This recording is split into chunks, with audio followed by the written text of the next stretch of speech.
Avatar is long enough as it is, but if it was up to James Cameron, it would be much, much longer. These are just some of the scenes that the filmmaker couldn't quite fit into his record-breaking blockbuster. Every sci-fi movie needs at least a little exposition. In Avatar, we're told exactly what's going on when Colonel Miles Quaritch debriefs Jake Sully and the other new members of the Resources Development Administration. Quaritch goes over the Na'vi's biology and combat prowess with a speech that had been trimmed for time. In the full version, he really drives home exactly what his fresh meat can expect on Pandora. He reminds them that they're always one lost breathing machine away from suffocating, and he urges them to always wear their dog tags so their corpses can be identified. But Quaritch being Quaritch, he's not exactly polite about it. The rules are there for a reason. They are not there to bypass, drag ass, or pass gas on. Hey, numbnuts! Thankfully, Jake's reaction was kept in the final film. He's not exactly fazed, to say the least. It's nothing like an old school safety brief to put your mind at ease.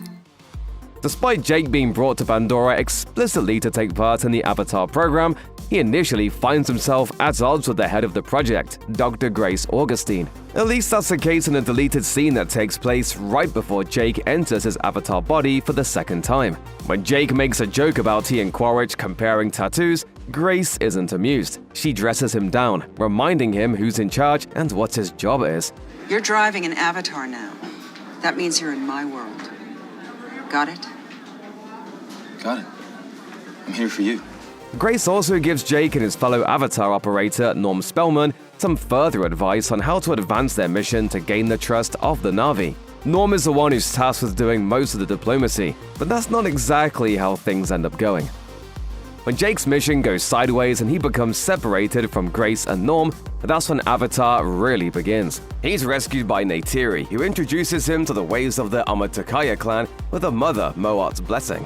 Moat's still suspicious of him though, and in a deleted scene, she remarks that Jake is too dim and small-eyed for a Na'vi. Jake, not yet able to understand the Na'vi language, thinks that the chatter means that he's made a good impression. As the clan crowds around a fire, he and Neytiri snack on beetle larvae, or Telu as the Na'vi call them. This particular deleted scene features a look at Sam Worthington and Zoe Saldana's motion capture outfits, providing a behind-the-scenes look at how Pandora was brought to life. Watch them damn fine Telu. It's my grandma's Telu. It seems like Jake can't get enough of the delicious larvae, or maybe he's just afraid to turn down seconds. When Grace starts to worry that Quaritch and his operators are going too far, she decides to transfer the Avatar program to a remote outpost in the Hallelujah Mountains. That's great news for Norm, who's thrilled to explore one of Pandora's most stunning locales. His fist bump made it into the final film, but his happy dance didn't. We're going to the mountains, we're going to the mountains, we're going to the mountains, you're not going to the mountains. That's not the only Norm moment that ended up being cut from Avatar. As he, Jake, and Grace get a lift to Site 26 in Captain Trudy's Samson aircraft, he gets a flirtatious moment with the pilot that most people have never seen. Go ahead, put your hand on the cyclic. Feel how small the moves are? Yeah. Another moment shows a disgruntled scientist letting loose on Jake for taking his job, but sure enough, that was cut too. Sorry Norm, but most of your best scenes got scrapped. Well, you know what?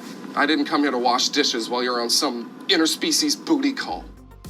In one cut sequence that adds some detail to certain characters' motivations, Jake finds himself conflicted at the prospect of, well, doing his job. As Norm and Grace take chemical readings outside, Jake and Trudy do a little scheming behind their backs. After all, they've been given the secret task of sending RDA Recon to help them force out the Na'vi. Jake is reluctant to hand the intel he's collected about the Na'vi and the Tree of Souls over to Quaritch, but Trudy talks him into it. We're buying time, Jake. It's admittedly not the most exciting scene, but without it, Trudy's character doesn't seem as realistic, and her relationship with Jake feels much more distant as a result. As an added bonus, it also includes another flirty exchange between Trudy and Norm that went largely unseen. Poor guy can't catch a break. What's the best way to celebrate a successful hunt? With a blowout celebration, of course, in another deleted scene showing off the motion capture tech that makes the Avatar movies possible, the Amatakaya clan embarks on a night of drunken revelry known as the Hunt Festival. The Hunt Festival isn't just an excuse for Na'vi to get rowdy and have drinking contests. It's also a way for Jake to have a heart-to-heart with Tsu'tey, the warrior who was supposed to end up with Neytiri. Tsu'tey admits his respect for Jake, but he still has a bit of an attitude about the whole love triangle thing. I thought, enough drink, you would not be so ugly. I'm sorry. Even Norm and Grace get to join in on the fun. There's lots of howling, dancing, and good vibes, even when one of the partakers takes a tumble. One thing's for sure, Na'vi definitely know how to party. RDA's plans for Pandora involve destroying the Tree of Souls and plundering as much unobtainium as humanly possible. Unobtainium? Unobtainium, is that what it's actually called? Presumably, constructing a golf course isn't high on the list of priorities. That doesn't stop RDA Administrator Parker Selfridge from turning Pandora's natural splendor into his personal driving range. Our blue friends all packed up yet? You see, I keep hooking. If that wasn't a clear enough indicator of the kind of person Selfridge is, he immediately denies Jake and Grace's request for more time with the Na'vi before they launch their attack. When a sudden rainstorm kicks up, he doesn't even have the decency to offer one of his employees some of the space under his umbrella. Look, this thing is inevitable. What does it matter when it happens? I'm sorry, Dr. Augustine, we're out of time. And with that, the war between RDA and the Na'vi kicks off, featuring plenty of deleted scenes, of course. In one of the more well-known deleted scenes in Avatar, Jake must undergo a ritual known as the Dream Hunt as part of his initiation into the Amatakaya clan. Despite Grace's concerns, he decides to go through with the process, which involves eating a bug and getting stung by another. I need to do this. Just become one of them. Damn it, Jake, you can never be one of them. The bug's psychoactive properties give Jake a hell of a light show.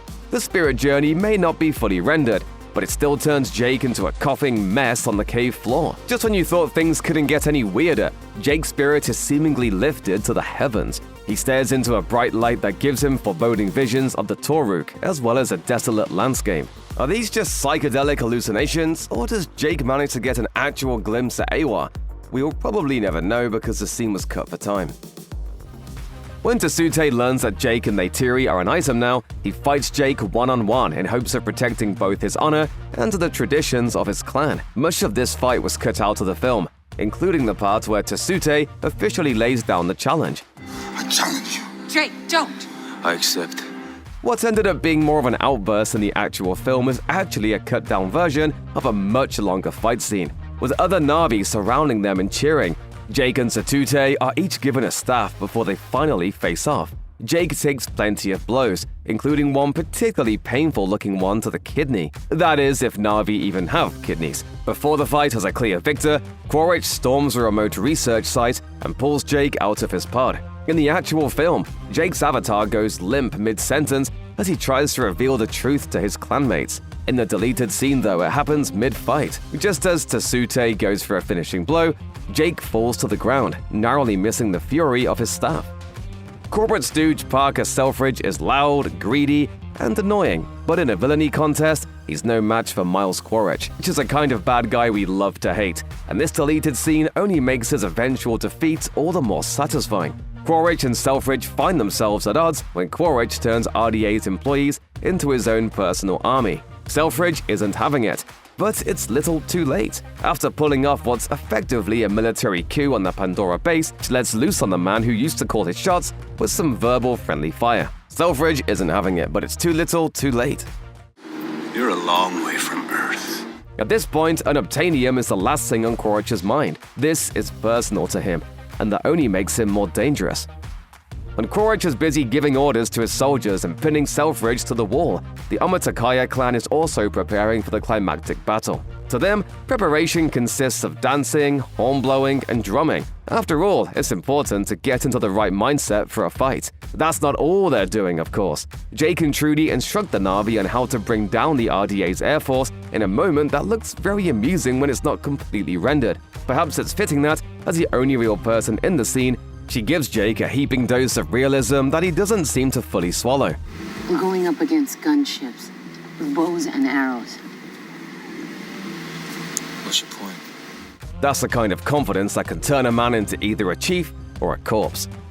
Norm lost a whole bunch of scenes in the process of trimming Avatar down to size, but maybe it was for the best. After all, one of them involves his Na'vi body getting shot to death, as Quaritch orders his army to go scorched earth. His second-in-command, Lyle Wainfleet, shoots Norm in the shoulder. Norm tries to grab his gun, but he's not fast enough.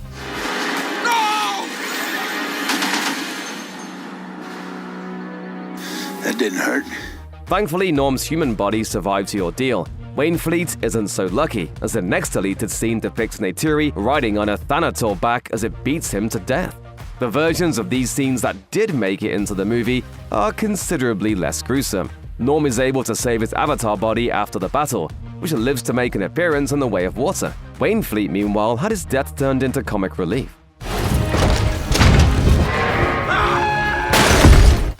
We don't see much of RDA's operations center during the battle between them and Pandora's native life, but that wasn't always intended to be the case. Scientist Max Patel, the man on the inside, gets an opportunity to be a hero by helping the other members of the Avatar program stage a rebellion. With no time to lose, the remaining Avatar operators barricade the doors and get in their pods. Selfridge panics, unable to figure out what could possibly be going on until it's staring him right in the face. As he looks out the window, he sees Max flipping him the bird from behind the wheel of a massive slash cutter that's barreling right toward him. Just look at that beautiful placeholder shot. Max totally demolishes the side of the building, exposing its occupants to Pandora's unbreathable atmosphere and giving his Avatar comrades the chance to get the upper hand. Even compared to the other deleted scenes, this one looks pretty rough, but it's all worth it to see Selfridge suffer. Yeah, okay, stop shooting! Okay. Give me a reason, prick. Avatar fans had to wait a while to learn whether or not Jake and Neytiri would be able to have children together, but that revelation was initially meant to help cap off the first film. Once the violence has finally ended and the Amatakaya have emerged victorious, the majority of the moon's human residents are forced to leave, at least until the next movie. After that though, and before Jake is permanently transferred into his Avatar body, there's a sequence depicting life on Pandora finally returning to normal. There's a heavily pregnant Na'vi and a baby Na'vi, but the real kicker comes when Jake places his hand on Neytiri's belly. New life keeps the energy flowing, like the breath of the world. This scene would have given viewers a bit more to chew on, but that said, the final reveal of Jake permanently becoming his Avatar self was already exciting enough.